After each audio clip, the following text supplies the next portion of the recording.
আমাদের ধান নিয়ে আমরা বিপদে আছি। গতবারের হেমতির ধান এ পর্যন্ত কৃষকের ঘরে আছে, আর স্কিমের ধানও আছে, আবার নতুন করে হেমতি আসতেছে। আমরা ধান বিক্রি করতে পারতেছি না।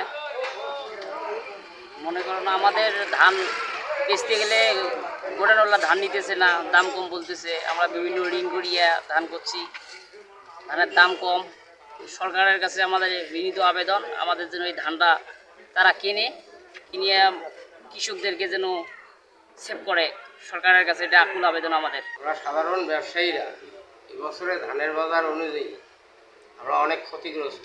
সরকার যে রেটটা আমাদেরকে দিছিল তাদের গোডাউনে, কিন্তু ওরা সবাই আমরা ব্যবসায়ীরা আমরা দিতে পারিনি, ব্যবসায়ীরা দিতে পারে নাই।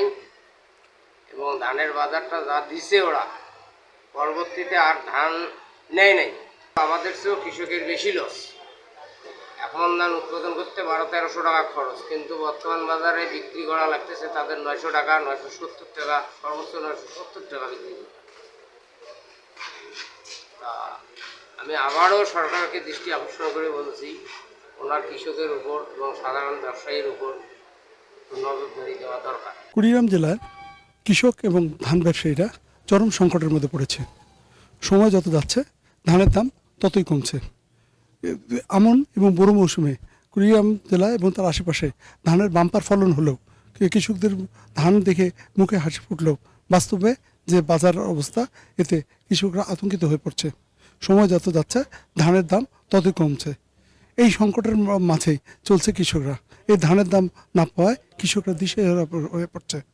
বিভিন্ন ধানের বাজার ঘুরে দেখা গেছে যে এমন একটি অবস্থা, এই অবস্থাতে বাজারে যে ধানের যে বাজার, এতে সার, কীটনাশক এবং শ্রমিকের যে মূল্য, এটি উঠছে না।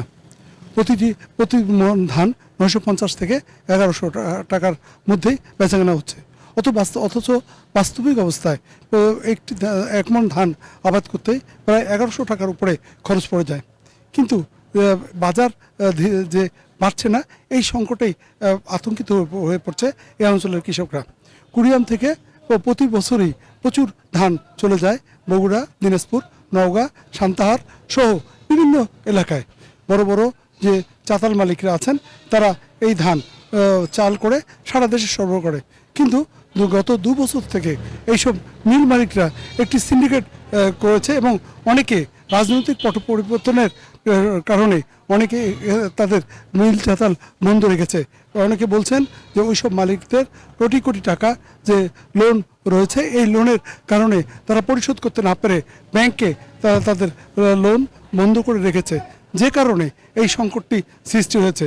এমনিতেই ধানের উদ্বৃত্ত জেলা হচ্ছে কুড়িগ্রাম, কিন্তু বাস্তব অবস্থার মধ্যে যে অবস্থাটা সৃষ্টি হয়েছে, এই উদ্বৃত্ত ধান এবার যাচ্ছে না, যে কারণে ধানের বাজার প্রতিনিয়তই নিম্নমুখী হচ্ছে। এই সংকটের মধ্যে পড়ছে শুধু কৃষকরা নয়, ব্যবসায়ীরও পড়েছে এই অঞ্চলের।